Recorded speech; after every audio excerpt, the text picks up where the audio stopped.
New World nze okusala onzije nkolere waneno. Nasoka ginoonyereza ko ngasira buzibu bonna bwe bajogeddeko. So kyengamba abaana mwegendereza abantu bemugenda okukozesa. N'ekirala nze kyasiza okundeeta waneno. Olabanga ngenda kubafaako tubafeeko. Kuba mazima gali nti sente ya kadama njimanya emenya.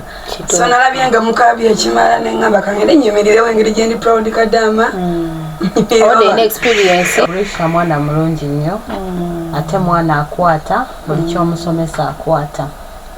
Though agenda sanga challenges mulimu guno.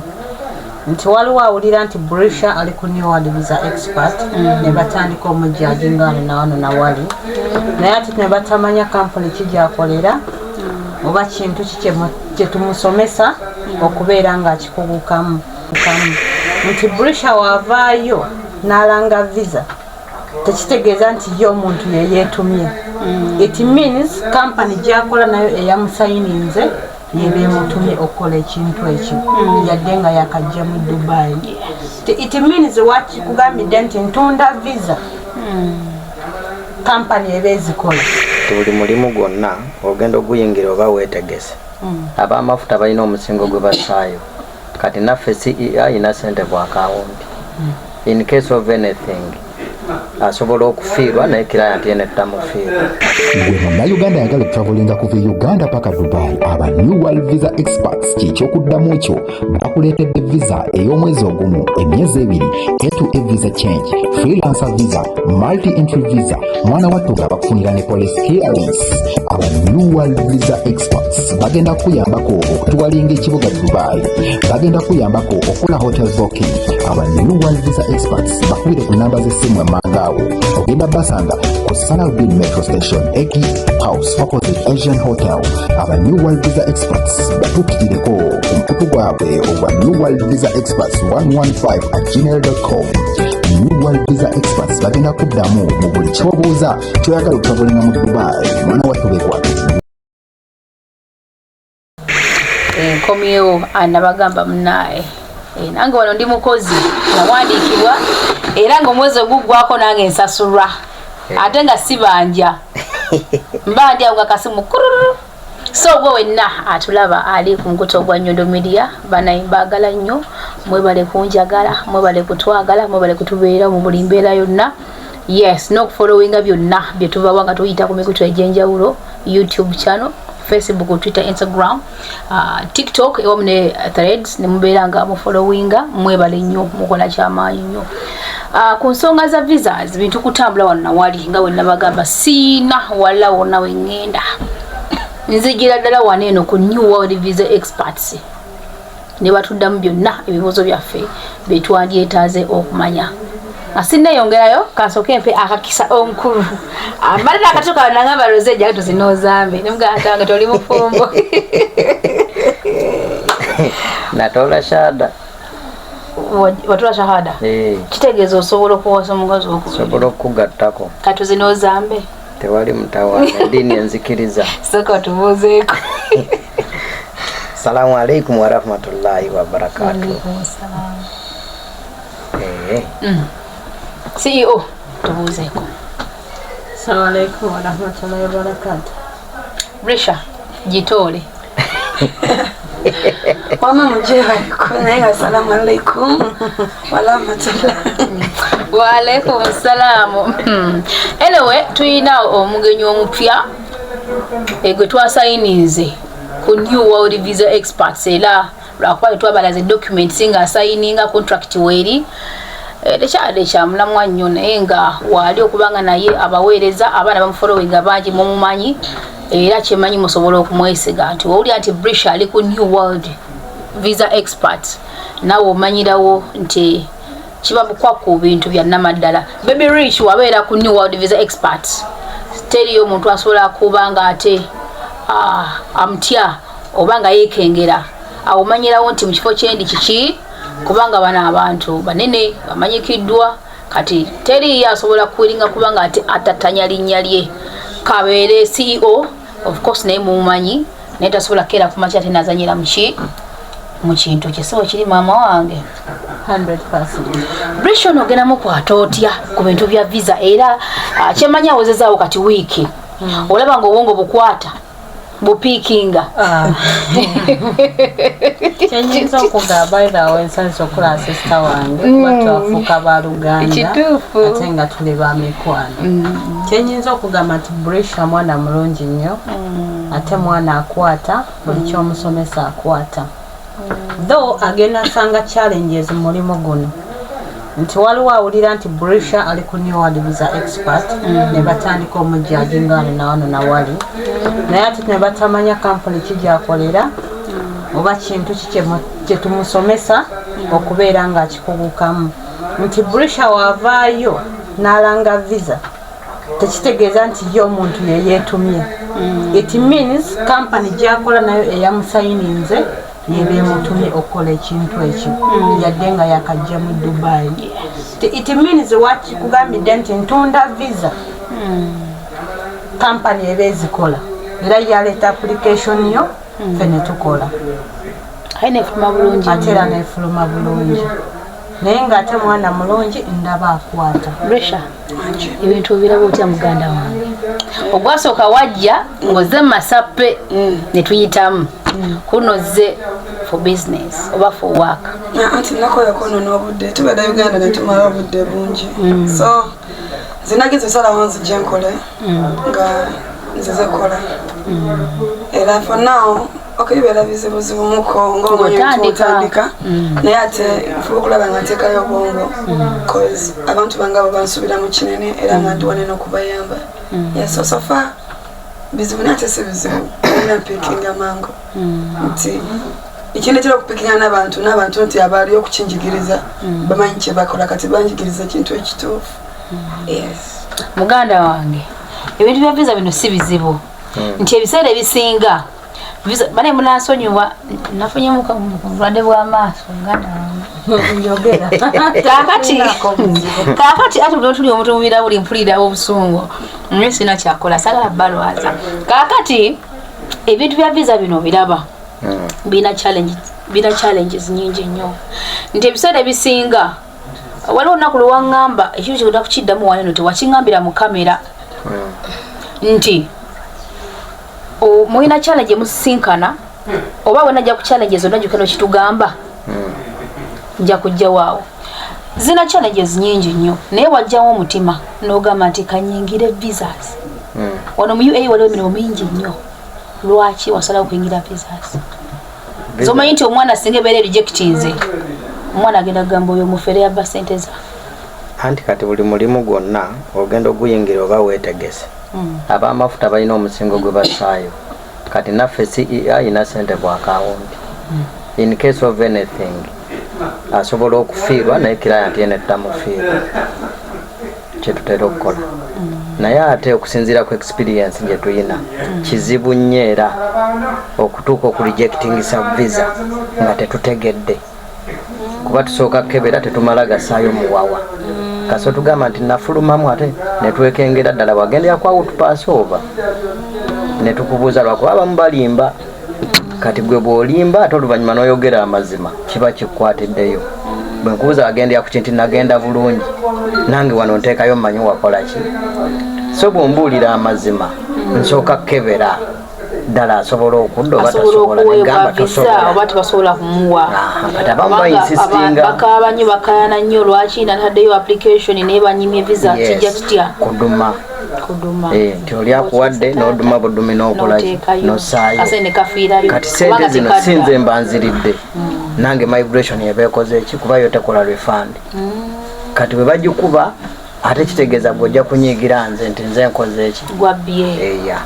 so kati nawe nyini balina okwongera amazima mutima ogujja ogamba kanyingire visas olabira awo emirimu gijja buzimitwe nga bw'obeerawo n'ogaana naye nali sirimu byakunyimba n'oyimba mbadde siri mulimi n'olima ogenda olaba nga ate bikoze eki ate kutteyo kuba buli mulimu olina kuguyiga awo oba otugambira ku challenges zosinganye mu visas yes challenges si nyingi kubanga twekenneenya sinasanga nnyo challenges kuba ono kyatamanya kibuuzo oli kyatamanyi tetupapa. Waliwo kewangamba kaawo tetwali mu kamera nongamba nti ekizibu ekiriwo bw'oteekayo application oba evuddeyo ddi bali tebapapapya oba tebababuuza kugamba nti tulindemu ennaku bweziti bo be basalawo.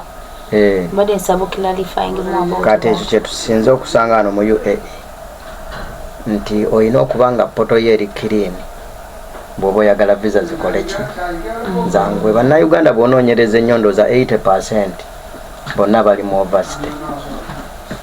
Olumu be batuleetera n'ebizibu tebakyusa visa. Bw'ogenda osabira omunyarwanda ekyukira mu dakiika ago nga visa oli agifunye.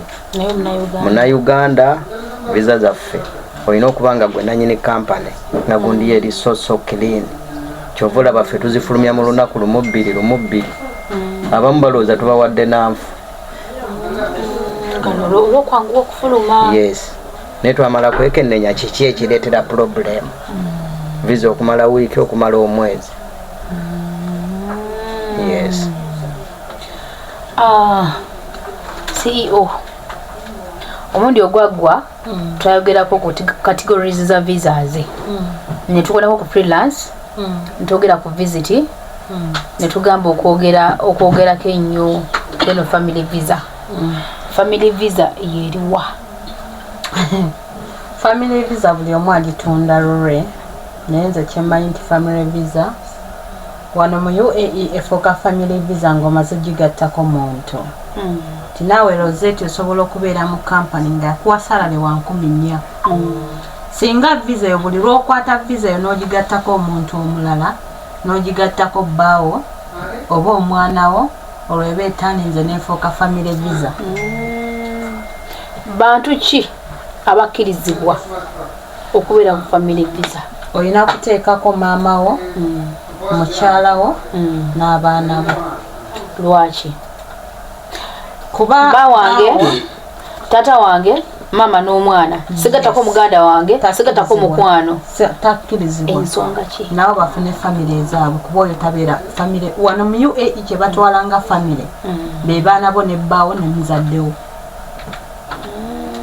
Bano balu muganda wo tebamumanyi nga family yo. Kumugatta ku visa. Unless nga mukoze partnership visa osobola okweyunga ku ye mbeera ku license eki emu. Naye nga oba okola family visa baagalako gwe bbaawo ne maama wo bataata wo n'abaana bo. Iyo family visa. Yes. So requirements ki ezeetaagisa omuntu okukola family visa nebeera successful? Kati woyebanga gwe Rosette oyagala okugattako bbaawo oba abaana bo. Bw'aba bbaawo mugenda kufuna marriage certificate. Bwe mumala ogifuna olete labor contract eri attested like labor aba yajja approvinga ng'eriko stamp wansi eraga nti olina 2 years labor card. Then yoleta labor card neyo labor contract noleta ne marriage certificate ne visa stamping yo ne ID yo. Ne hijali. Oba togirina nga ffe abakola visa tumanyi ozifuna. Hijali kyekifo mwosula. Ebeera nga tenancy agreement wosula nti nasasula apartment bwete mwesula. So naye wino kubanga ogirina bagisaba. Naye gwoba togirina ffe nga abakola visa tubeera ne way out. Rich agenda kutunyonyolamuko ku gundi partnership visa yo yeriwa? Buli ekikwatagana ne partner freelance byonna nze nsinga kubeera mu department ne Peter ya visit ku visit wonkutta naye ku freelance so no naffe tetumusobola. Partnership yeriwa muganda wange ku visit ne mu dakiika 3 nguwa visa naye ku freelance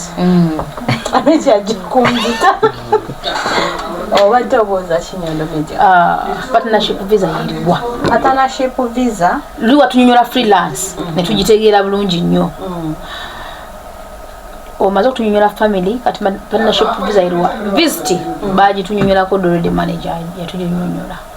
Partnership visa yeyo visa nti ogenda kwesanga nga gwe olina visa stamping ne MLS ID. Visa yo tebeerako labor card nti okufuna partnership visa muyina okubeera abantu babiri ne musasula ssente ne mbateeka ku license mwe muba under license not labor card musasula nti oba osobola okunsanga nga nze ngenda kukola license yange nongamba nti nze njagala partnership visa nenkugamba nti gyoyagala yokanti nti yes nti leeta obukadde 6 n'ekitundu bwe nenkuwaako visa stamping ne MLS ID so ebeera under license it means obanga omuntu alina business mu UAE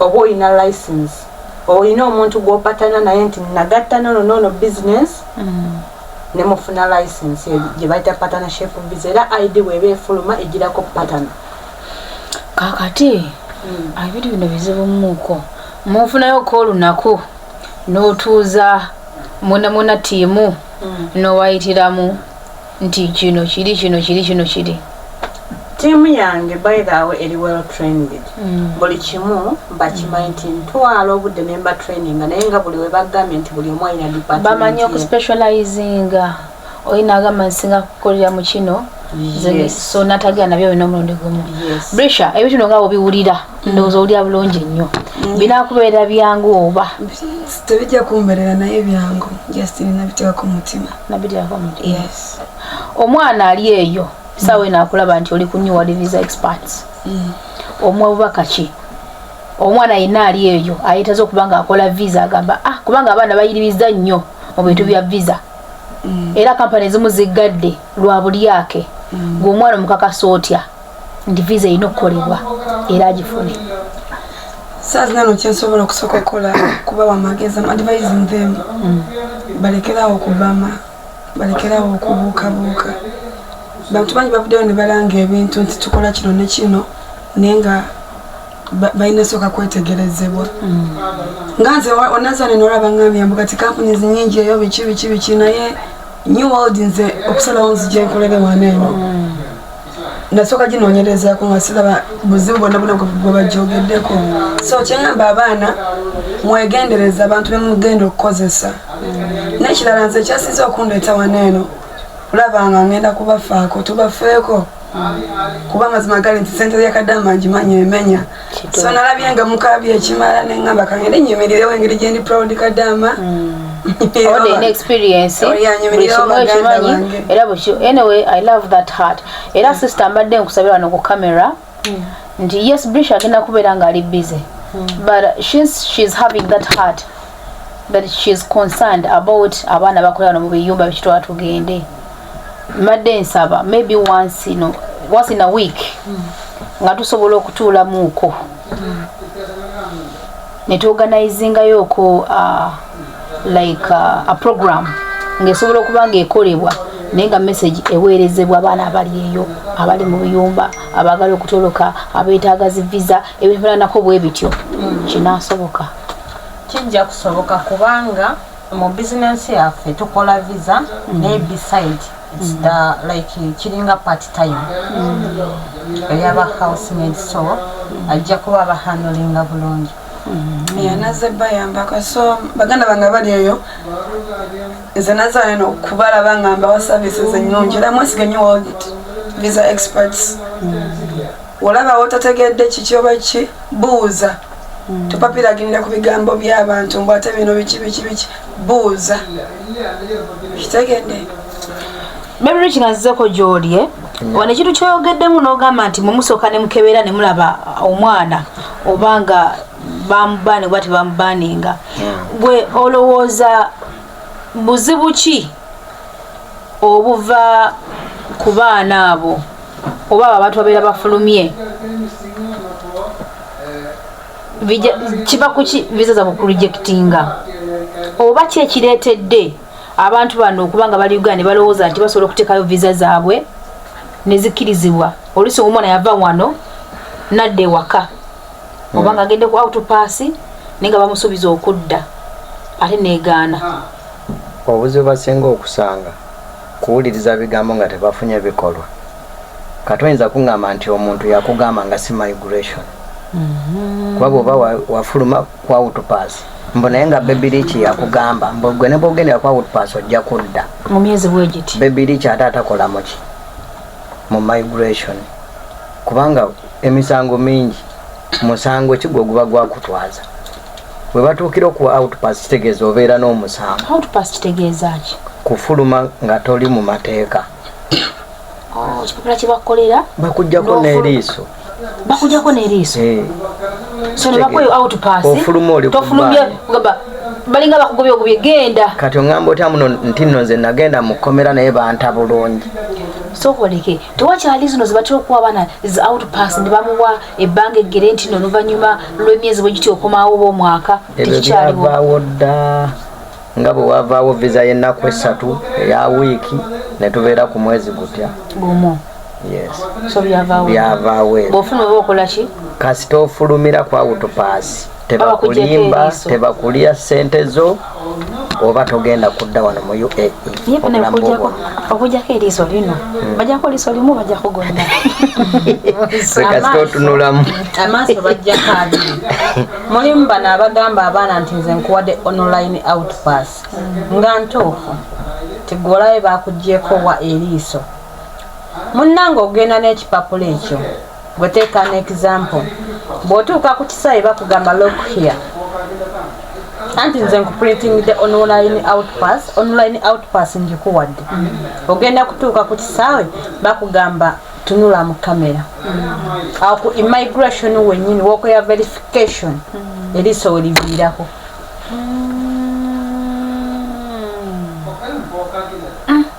era eri life ban tebakyagaba nomo life ban tolidda wano mu UAE bakusiibudde mirembe na mirembe.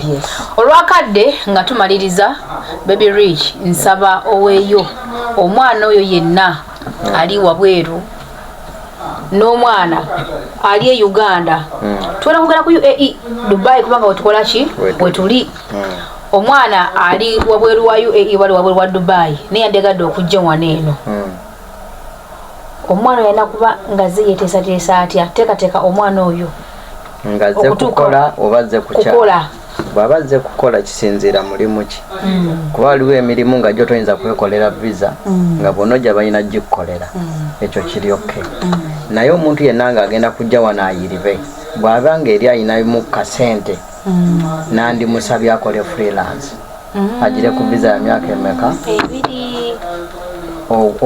okwewala okubonaabona kubanga omuntu ali ku visa y'emyaka 2 tayinza kufuna sente zezimu noono gwe bagenda okukolera visa kati ne bano ba foreigners be batera okugaba akasente akakola ki ate bo tebakola visa kati bali ababedde abaloko be bakola ki be bakola visa ate bagaba akasente katono kuba yakolera visa so bw'obeera n'eri eyo ate oba osevinze lwakuba ffe twagala nnyo okukekkereza oli bwawulya nga akozesa miliyoni nga 5 ajja n'agenda mu kiyumba oba ne bamukolera alaba nga ekyo kiri oke bw'omugaa nti ogenda kukozesa miliyoni nga 10 n'agamba ate ezo nnyingi kumba ate ziri asobola ozifuna mu myezi emeka ate zino tasobola kyobola bajja amala n'abuuka oluvannyuma ate n'ayagala addukeyo ate kirireeti yeerookinga kuba n'oli aba yassaamu ate tomusasudde ate odduseeyo tosa kyobola passport bazirekayo biki ne babeera mu overstate ne babonaabona magezi sigabe webale nnyo webalire ddala Brisha obugambo obusembayo eri omwana oyo ali mu kiyumba nga alaba emirimu gigayala kutolokayo yes nejjukira ntatolokayo naki na passport omwa magezi ki alaba nti embeera eganyala okujja wabweru ayibire wabweru nze kuno kusikyamanyi kintu ogumiikiriza kirungi nnyo anekirala mwesabireko temwerabiranga okusaba naye n'obugumiikiriza kirungi nnyo amagezi gobawadde bagumiikirize naye nga alina okusaba kola ki temwerabira okusaba nga basaba CEO abaana abali mu bed space right now tebalina mirimu tebalina byakola tebalina visa wabula bali awo abamu bafumbirwa kufuna mmere nakufuna accommodation mwana waabwe wali okusingira ddala omuwa amagezi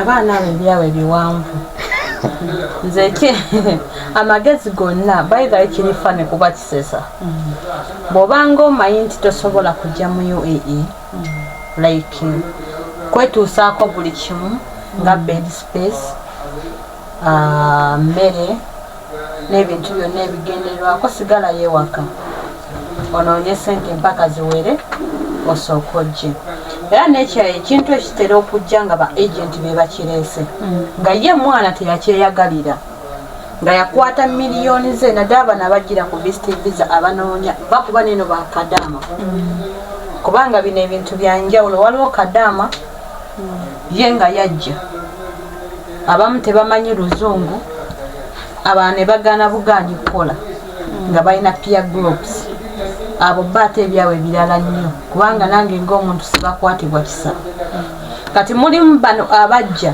nga agenti amusomeddemu n'amugamba nti nze mpa miliyoni ze6 bw'otuuka wano ngenda kufunira omulimu n'atuuka wano nga n'accommodation gye yamusuubiza teriiwo n'atuuka wano nga buli kimu kye yamusuubiza tekiriiwo so be abaana b'osanga nga basitaakinze bali mu bed space olw'okubanga kale kye babagamba si bwe kiri naye nze advice gye nnyinza okuwa omwana nti ekintu kinyogere mangu eddagala nga bakiyita batya tekinnasajjuka nti bw'otuuka wano ng'olaba ebintu bikuyunga omulimu bugaanyi ddayo ewaka weetereze nga ggwe obeere nga mu UAE mwoli oli free Bibiriki naye abaana basinga tebagala kudda waka anti abayewola omwana omusanga ng'ali ku kisenge bw'ati kimunyigana mugamba nange sokuddika ewaka anti eri talina watandikira ne bwaddayo abasinga bajja beewoze kati afiire wano kyava asalawo n'agamba ekijja kijje